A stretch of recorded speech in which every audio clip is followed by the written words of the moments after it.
நீங்கள் பார்த்து கொண்டிருப்பது உங்கள் ஜாஷுவா டிவி. சகல ஜனங்களுக்கும் நற்செய்தி.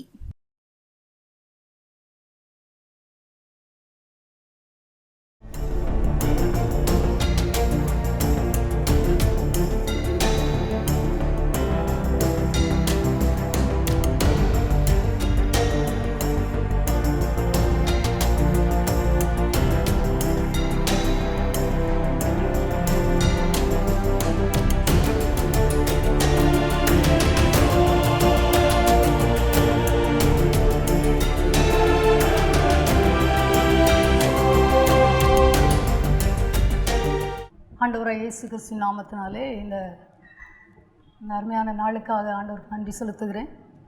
பாருங்கள், கர்த்தருடைய வார்த்தையை நாம் கேட்கவும் கர்த்தருடைய வார்த்தையை பேசவும் ஆண்டவர் நமக்கு கிருபையாய் இந்த நாட்களுக்காக கிருபையாய் நமக்கு தந்திருக்கிறார். ஒரு பெரிய பாக்கியம். நான் அதை உண்மையிலே ஒரு பெரிய பாக்கியமாக நான் எண்ணுகிறேன். இந்த ஜோஷுவா டிவி அருமையான தேவ பிள்ளைகளையும் கர்த்தர் ஆசீர்வதிப்பாராக. கர்த்தருடைய ஊழியத்தை ஏதாவது ஒரு வகையில் செய்யும்படியாய் கர்த்தர் பிள்ளைகள் வாய்ப்பு கொடுத்திருக்கிறார். இதை அநேகரை கர்த்தர் பயன்படுத்தி கொண்டிருக்கிறார். கர்த்தருடைய நாம் மகிமைப்படுவதாக. இந்த நாளில் தொடர்ந்து 7 விதமான காரியங்களை பேசும்படியாய் கர்த்தர் வாய்ப்பு கொடுத்திருக்கிறார்.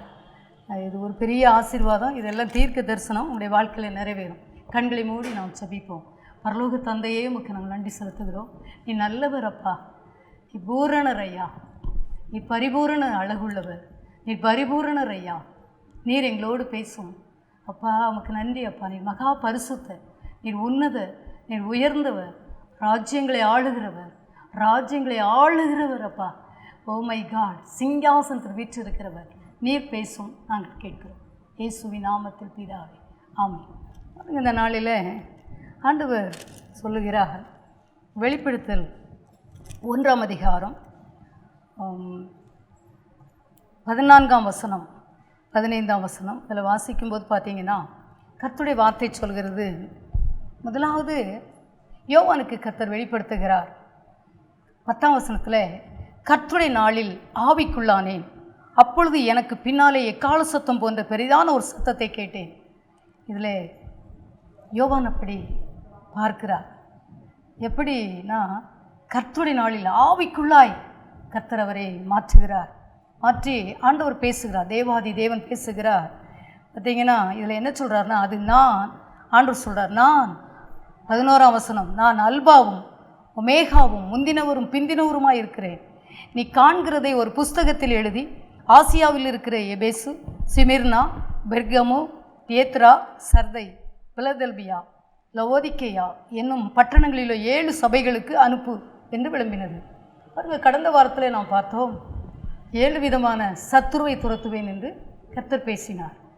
இங்கே பார்த்தீங்கன்னா நம்ம ஆண்டவர் ரொம்ப நல்லவர் பாருங்கள், ரொம்ப ஞானம் உள்ளவர், மகிமையின் ராஜா. இதில் 7 விதமான சபைகளுக்கு நான் பல காரியங்களை உன்கிட்ட வெளிப்படுத்துவேன், நீ அதை அங்கே எழுதி அனுப்புன்னு சொல்கிறார். யோவான் எங்கே இருக்கார்னா, தீவில் இருக்கிறார், பத்மு தீவில் இருக்கிறார். கர்த்தர் பேசுகிறார். எங்கே இருந்தாலும் கர்த்தர் நம்மோடு கூட பேசுவார். நம்ம கூட சில நேரம் பாலைவனத்தில் இருக்கிற போல இருக்கிறோம்ல, அப்படி தான் இருக்கிறோம். குடும்பத்தில் அப்படி தான் இருக்கிறோம். சில நெருக்கடியான சூழ்நிலையில் ஒருவேளை நீங்கள் கூட கடந்து வந்து கொண்டு இருக்கலாம். சில நேரம் என்ன இப்படி ஒரு நெருக்கடி, இது பத்மு தீவில் இருக்கிற மாதிரி இருக்குது, நம்ம கூட அப்படி தான் இருக்கிறோம். ஆனாலும் கர்த்தர் மறுரூபப்படுத்துகிறார் இன்றைக்கு உங்களையும் என்னையும். இதை பார்க்குற தேவச்சனமே, ஆண்டவர் எனக்கு இது இப்படி கற்றுக் கொடுத்தார். மறுரூபமாக்கி உங்கள்கிட்ட ஆண்டவர் என்கிட்டையும் பேச போகிறார். என்ன சொல்கிறாருன்னா, 7 விதமான சபைகளை எப்படி உன்கிட்ட நான் காமிப்பேன். எபேசு, சிமிர்னா, பெர்கமு, தியேத்ரா, சர்தை, பிலதெல்பியா, லவோதிக்கேயா என்னும் பட்டணங்களிலோ 7 சபைகளுக்கு உங்களுக்கு அநேக மறைவான ரகசியங்களை கர்த்தர் வெளிப்படுத்துவேன் என்று கர்த்தர் சொல்லுகிறார். நீ அங்கெல்லாம் போய் அனுப்புன்னு சொல்கிறாரு, எழுதி அனுப்புன்னு சொல்கிறாரு.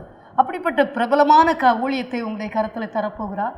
அப்படிப்பட்ட ஒரு தீர்க்க தரிசனமான ஜெபத்தை உங்களுக்கு தரப்போகிறார். தேவஜனமே, என்ன சொல்கிறாருன்னா பார்த்தீங்கன்னா, அப்பொழுது ஆனால் ஒன்று இந்த யோவான் என்ன பண்ணுறாரு அப்படின்னு பார்த்தீங்கன்னா, ஆண்டவரை பார்க்கிறார்.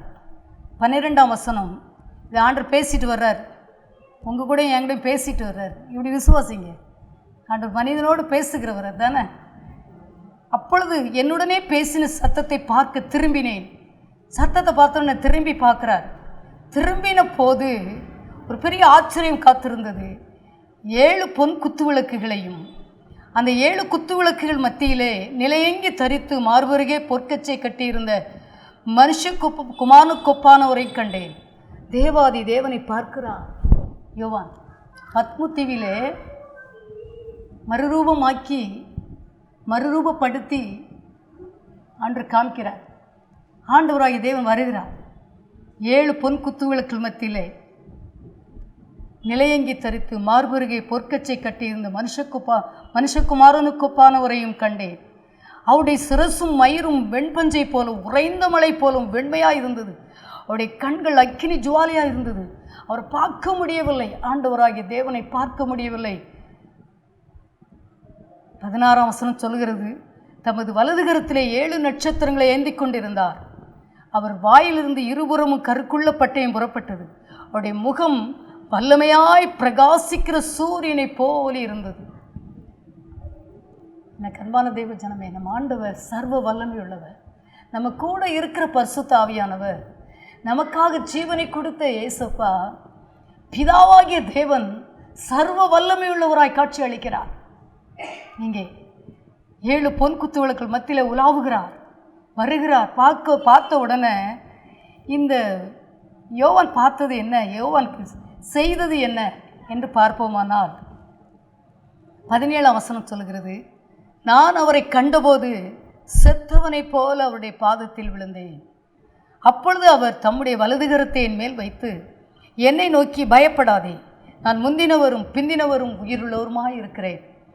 ஆண்டவர் சொல்கிறாரு, அந்த ஆண்டவர் உலாவி 7 பொன் குத்துவிளக்கு மத்தியிலே நட்சத்திரங்களை ஏந்தி கொண்டு நடந்து வருகிறார். ஆண்டவரை பார்க்க முடியவில்லை. அவருடைய வல்லமையை, அவருடைய மகிமை பிரஸ்தாபத்தை ஒருவேளை பார்க்க முடியவில்லை, அவரால் நிற்க முடியவில்லை.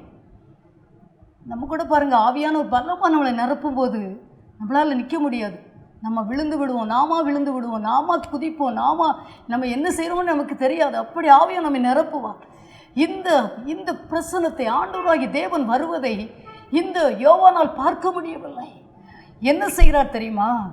உடனே 17ஆம் வசனத்தில், நான் அவரை கண்டபோது செத்தவரை போல முகங்குப்புற விழுந்தேன் என்று சொல்லுகிறார். என்ன சொல்லுகிறார்னா, முகங்குப்புற விழுந்துடுறார். எனக்கு ஒன்றுமே முடியல ஆண்டவரே, என்னால் ஒன்றும் செய்ய முடியாது, தன்னை அர்ப்பணித்தார். இன்னைக்கு நம்முடைய வாழ்க்கையில் நம்ம ஊழியர்கள், தெய்வ பிள்ளைகள், தீர்க்க தரிசனம் பெற்ற தெய்வ பிள்ளைகள், இன்றைக்கி அநேக தெய்வ பிள்ளைகள் என்ன செய்கிறோன்னா, ஒரு சில கிருபை கிடைத்தவுடன் நமக்குள்ளாய் பெரிய மேட்டிமைகள், பெருமைகள், எனக்கு எல்லாம் தெரியும் அப்படி நாம் ஓடிக்கொண்டிருக்கிறோம்.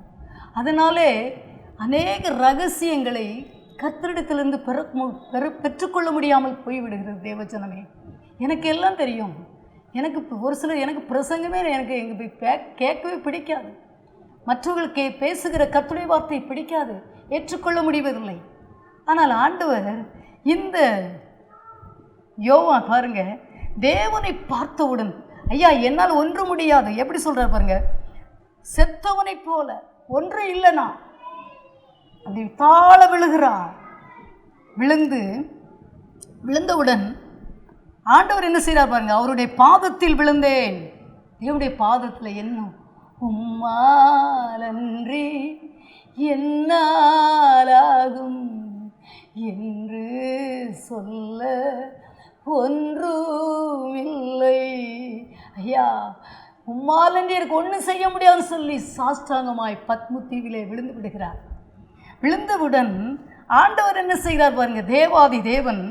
அப்பொழுது அவர் தம்முடைய வலது கரத்தை, அந்த 7 நட்சத்திரங்களை ஏந்தி கொண்டு வந்தாரே, அந்த சர்வ வல்லமுள்ள கரம், நம்முடைய கரம். நம்ம நினைக்கும், ஆண்டவரால் இதை செய்ய முடியுமா? அநேக வேளையில் நம்முடைய குறுகிய புத்தி, நம்முடைய குறுகிய எண்ணங்கள், தேவனுடைய கரத்தில் அந்த கரம் யோவானை தொடுகிறது பாருங்க. வாசிக்கலாம் பாருங்க, அவர் தம்முடைய வலது கரத்தை என்மேல் வைத்து என்னை நோக்கி, பயப்படாதே, நான் முந்தினவரும் பிந்தினவரும் உயிருள்ளவருமாய் இருக்கிறேன். நான் ஆண்டு சொல்கிறார், நான் யார் தெரியுமா? நான் அல்பா, நான் ஒமேகா, நான் ஆதி, நான் அந்தம், நான் முந்தினவர் பிந்தினவர், நான் தான் பிதா, நான் தான் குமாரன், நான் தான் பரிசுத்த ஆவி என்பதை வெளிப்படுத்துகிறார். வெளிப்படுத்தி என்ன சொல்கிறார்? எனக்கு அன்பான தெய்வ ஜனமே, மரித்தேன். 18ஆம் வசனம் சொல்லுகிறது, மரித்தேன், ஆனாலும் இதோ சதா காலங்களில் உயிரோடு இருக்கிறேன். ஆமே, நான் மரணத்திற்கும் பாதாளத்திற்கும் உரிய திறவுகோல்களை உடையவராயிருக்கிறேன் என்று கர்த்தர் சொல்லுகிறார். என்கிட்ட எல்லாம் இருக்குது பிள்ளைகளே. நம்மளை பார்த்து சொல்கிறார், இன்னைக்கு மரித்தேன், ஆனாலும் இதோ சதா காலங்களில் உயிரோடு இருக்கிறேன். ஆமே, நான் மரணத்திற்கும் பாதாளத்திற்கும் உரிய திறவுகோல்களை உடையவராயிருக்கிறேன். எல்லாம் உனக்கு நான் தருவேன். இதை பார்க்கிற தேவச்சனமே, பயந்து போய் இருக்கிறீங்களா? பத்மதீவில் இருக்கிறேன், என்னால் வெளியே வர முடியல, நான் ஒரு அனாதை போல இருக்கிறேன். ஆண்டவர் உங்களை தேடி வருகிறார். 7 பொன் குத்துவிளக்குகள் மத்தியில் உலாவுகிறவர், நட்சத்திரங்களை ஏந்தி கொண்டு உலாவிக் கொண்டு இருக்கிறவர். அவர் சொல்கிறாரு, ஆனால் அவற்றை நம்ம ஒன்றே ஒன்று நாம் அர்ப்பணிக்க வேண்டும். உம்மாலன்றி எனக்கு ஒன்றும் முடியாது. என் படிப்பில், என் திறமையில், நம்ம திறமையில் ஒன்றும் செய்ய முடியாது தேவ பிள்ளையே. ஒரு நாளும் ஒன்றும் செய்ய முடியாது. ஆமாம், அதை மட்டும் நல்லா புரிஞ்சுக்கோங்க. இன்றைக்கி கிறிஸ்தவம் வளராமல் போகிறதுக்கு, தேவஜனங்கள் பெற்ற அபிஷேகத்தை காத்து கொள்ளாமல் இழந்து போவதற்கு காரணமே எனக்கு எல்லாம் தெரியும். ஏன் இதை சொல்லுகிறார் என்று எனக்கு புரியவில்லை. கர்த்தர் இந்த நாளில் நம்மை தாழ்த்துவோம், தேவ சமூகத்தில் விழுந்து விடுவோம். ஆண்டவர் சொல்கிறாரு மத்தேயு 16, பரலோக ராஜ்யத்தின் திறவுகோல்களை நான் உனக்கு தருவேன். பூலோகத்தில் நீ கட்டுகிறது எதுவோ அது பரலோகத்திலும் கட்டப்பட்டிருக்கிறோம். ஆண்டவர் சொல்கிறார், பரலோகத்தின் திறவுகோல்னு போடலை, திறவுகோல்களை நிறைய தருவாராம். எந்த ஓப்பன் பண்ணுறீங்களோ அது ஓப்பன் ஆகும், எதை லாக் பண்ணுவோமோ அது லாக் ஆகும். அந்த கிருபை தருவேன் என்று கர்த்தர் சொல்லுகிறார். யோவானை சந்தித்த அதே ஆண்டவர் இன்னைக்கு நம்மை சந்திக்க வருகிறார். 7 பொன் குத்துவிளக்குகள் மத்தியில் உலாவுகிறவர். எனக்கு அன்பான தெய்வ ஜனமே, ஆனால் ஒன்றே ஒன்று ஆண்டவர் எதிர்பார்க்கிறார். நம்மை மறுரூபப்படுத்துவதற்கு ஒப்புக் கொடுக்க வேண்டும். 2வது, நம்மை தாழ்த்து ஒப்புக் கொடுக்க வேண்டும். அவர் நம்ம இல்லத்துக்களை வந்து உடைய உள்ளத்திலே வந்து இல்லத்துக்கு வருவார். 7 பொன் குத்துவிளக்குகளை மத்தியில் உலாவுகிற வருவார். அது மட்டுமா, என்ன செய்கிறார் தெரியுமா? எனக்கு இதை ஆண்டவர் சொன்னார். 19ஆம் வசனம் சொல்லுது, நீ கண்டவைகளையும் இருக்கிறவைகளையும் இவைகளுக்கு பின்பு சம்பவிப்பவைகளையும் எழுது. அப்போனா ரகசியங்களை நான் உனக்கு சொல்லித்தருவேன், அதை நீ வெளிப்படுத்தணும்னு சொல்கிறார். ஆமாம், இது வரைக்கும் நம்ம பைபிள் வாசித்து ஜெபிச்சிருக்கலாம், அநேகர் நீங்கள் ஜெபிச்சிருக்கலாம். ஆண்டவர் சொல்கிறாரு, யோவானுக்கு மாதிரி நான் உங்களுக்கு மறைபொருளை வெளிப்படுத்த போகிறேன். மறைபொருளை மற்றவங்களுக்கு, சபைகளுக்கு சொல்லும்படியாய், மக்களுக்கு சொல்லும்படியாய் நான் கிருபை தருவேன் என்று கர்த்தர் சொல்லுகிறார். பாருங்க, 20ஆம் வசனம் சொல்லுது, என் வலது கரத்தில் நீ கண்ட 7 நட்சத்திரங்களின் ரகசியத்தையும், ரகசியத்தை சொல்வாராம். ரகசியத்தை யார்கிட்ட சொல்வார்? நண்பன்ட்டு சொல்வார். உங்களை என்னை நண்பனாய் மாற்றுகிறார் தெய்வ பிள்ளையே. இந்த வசனம் சொல்லுது, என் வலது கரத்திலே நீ கண்ட 7 நட்சத்திரங்கள். ஆண்டவர் என்ன அழகாக சொல்கிறார் பாருங்க, என் வலது கரத்தில் நீ கண்ட 7 நட்சத்திரங்களின் ரகசியத்தையும் 7 பொன் குத்துவிளக்குகளின் ரகசியத்தையும் எழுது. அந்த 7 நட்சத்திரங்களும் 7 சபைகளின் தூதர்களாம். நீ கண்ட 7 குத்துவிளக்குகளும் 7 சபைகளாம். சபைகளுக்கும் நீ சொல்ல போகிறாய், குத்துவிளக்கின் ரகசியத்தை எழுது. அந்த 7 நட்சத்திரங்களும் 7 சபைகளின் தூதர்களாம். நற்செய்தி சொல்லுகிற தேவ பிள்ளையை அவனை மாற்றப் போகிறார். தேவ பிள்ளையை 7 விதமான 7 பொன் குத்துவிளக்குகளை மத்தியில் உலாவுகிறவர், நட்சத்திரங்களை ஏந்தி கொண்டு உலாவிக்கொண்டு வருகிறவர். நம்முடைய நீங்கள் ஊழியத்துக்கு சென்றாலும், எந்தெந்த பணிக்கு சென்றாலும், பத்மதீவிலே இருந்தாலும் கர்த்தர் உங்களை தேடி வருகிறார். ரகசியத்தை சொல்ல போகிறார். சபைகளுக்கு நடக்க வேண்டியது, தேசத்துக்கு நடக்க வேண்டியது, குடும்பங்களுக்கு நடக்க வேண்டிய ரகசியத்தை அது ஆண்டவர் உங்களுக்கு எனக்கு வெளிப்படுத்த போகிறார். அந்த வசனம் அப்படி சொல்லுது, என் வலது கரத்தில் நீ கண்ட 7. யோவனை பார்த்து சொல்கிறார், நீ எனக்கு பார்த்தல்ல, நான் நடந்து வரும்போது அந்த 7 பொன் குத்து விளக்குகள் ரகசியத்தை, 7 நட்சத்திரங்களின் ரகசியத்தையும் தூதர்களையும் 7 சபைகளும் அப்படின்னு ஆண்டவர் வெளிப்படுத்துகிறார். உங்களுக்கும் அப்படிப்பட்ட காரியத்தை செய்கிற போகிறார். தெய்வ ரகசியங்களை மாத்திரமல்ல, திறவுகோல்களை தந்து உங்களை நடத்த போகிறார். ஆனால் நாம் அதற்கு பாத்திரவான்களாய் நடக்க வேண்டும். அந்த வேளையில் கூட ஒரு காரியத்தை பாருங்கள், 2020ஆம் ஆண்டு 21ஆம் ஆண்டு நான் மிகவும் சுகவீனப்பட்டேன். ரொம்ப எனக்கு சுகம் இல்லாமல் ஆயிடுச்சு. டாக்டர்லாம் முடியாதுன்றாங்க. நான் மருத்துவமனையில் ஐசியூவில் இருக்கும்போது இந்த காரியம் நான் அப்படி நினைக்கல. டாக்டர்லாம் எனக்கு ஒன்றும் முடியாதுன்னு சொல்லிட்டாங்க. நான் எல்லோரும் ஜெபிச்சிருக்காங்க, தெய்வ ஜெபிச்சிருக்காங்க, குடும்பம் எல்லாருமே ஜெபிச்சு அழுதுருக்காங்க. கர்த்தர் எனக்கு மறுபடியுமா எனக்கு எல்லாம் எனக்கு முடிஞ்சிட்டுன்னு சொல்லி எல்லாம் எடுத்துகிட்டு போயிட்டாங்க. சீப்பெல்லாம் தூர உருவி போட்டு போயிட்டாங்க. ஆனால் கொஞ்சம் பொறுத்தது, நான் உட்கார்ந்து அந்நிய பாஷை பேசி கொண்டிருந்தேன். நான் ஒரு தரிசனம் பார்த்தேன். நான் உட்கார்ந்து கொண்டிருக்கிறேன். அப்படியே கட்டில் சுற்றிலும் அப்படி வந்து தேவதூதர்கள் எல்லாம் பாடுகிறார்கள். அப்போ நான் நினைக்கிறேன், நான் பரலோகத்துக்கு கடந்து சென்று பரலோகத்துக்கு கிளம்பிட்டோம். ஒரு பெரிய சந்தோஷம். ஏப்பா ரொம்ப அப்படி ஒரு சமாதானமாக இருக்குது. ஒரு புக்கெலாம் தெரியுது, பைபிள் தெரியுது, நியாய புஸ்தகம் அதெல்லாம் தெரிகிறது. நான் பார்க்குறேன். நான் அப்படியே உட்கார்ந்துருக்கேன். ஆனால் அந்நிய பாஷையில் பேசி கொண்டு இருக்கிறேன். ஆனால் எனக்கு காட் புக்கெலாம் சரியாக ஓடலை. எனக்கு அன்பான தேவஜனமே, கர்த்தர் என்னோடு அப்போ தான் வர்றாரு.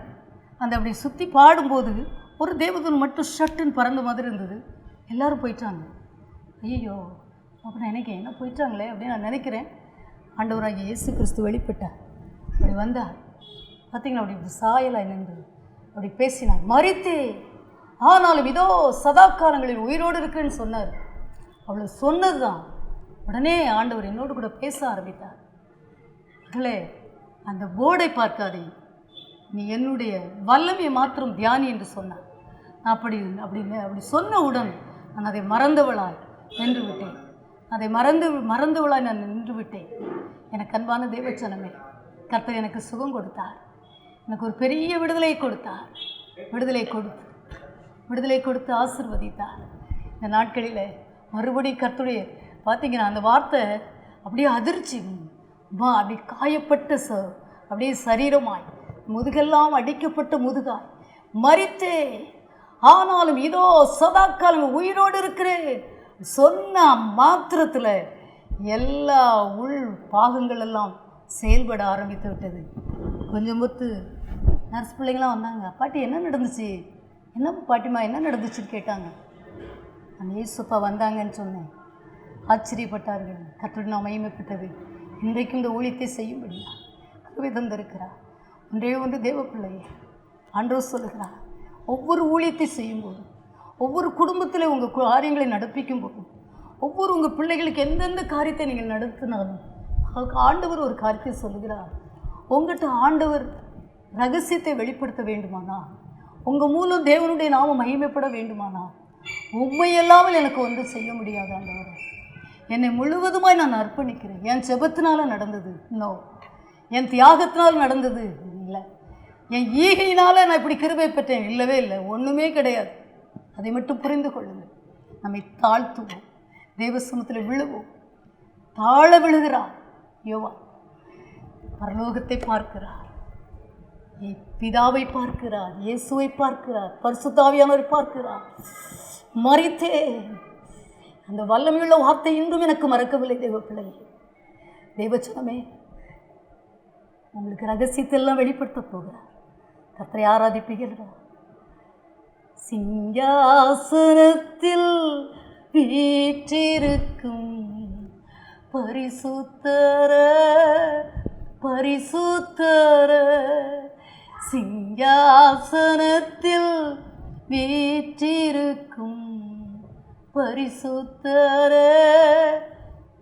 பரிசுத்தரே, ஆராதனை உமக்கு ஆராதனை, ஆராதனை உமக்கு ஆராதனை, ஆராதனை உமக்கு ஆராதனை, ஆராதனை உமக்கு ஆராதனை. ஏழு குத்து விளக்கின் மத்தியில உலாவிடும் எங்கள் பரிசுத்தர, ஏழு குத்து விளக்கின் மத்தியிலே உலாவிடும் எங்கள் பரிசுத்தரே, ஆராதனை உமக்கு ஆராதனை, ஆராதனை உமக்கு ஆராதனை, ஆராதனை உமக்கு ஆராதனை, ஆராதனை உமக்கு ஆராதனை. கர்த்தரை ஆராதிப்பீர்களா தேவச்சனமே? ஒரு சிலர் நினச்சிட்டு இருக்கீங்க, நான் தப்புன்னு சொன்னால் சுட்டி காட்ட எனக்கு யாரையும் சொல்ல முடியாதே. கர்த்தர் சொல்லுகிறார், வரப்போகிற நாட்களில் கர்த்தர் உன்னை கொண்டு நான் பெரிய காரியங்களை செய்வேன் என்று கர்த்தர் சொல்லுகிறார். ஞானமாய் நடத்துவேன் என்று கர்த்தர் சொல்கிறார். அது மாத்திரமல்ல, உடைய எல்லைகளுக்குள்ளாய் இந்த சிங்காசனத்தில் வீற்றிருக்கிற அன்பு தெய்வத்தை போற்றி பாடுங்கள். உலாவுகிற தெய்வ சத்தத்தை நீங்கள் பார்ப்பீர்கள். உங்களுடைய எல்லைகளுக்குள்ளாய் ஒரு சத்ரு இருக்க முடியாது.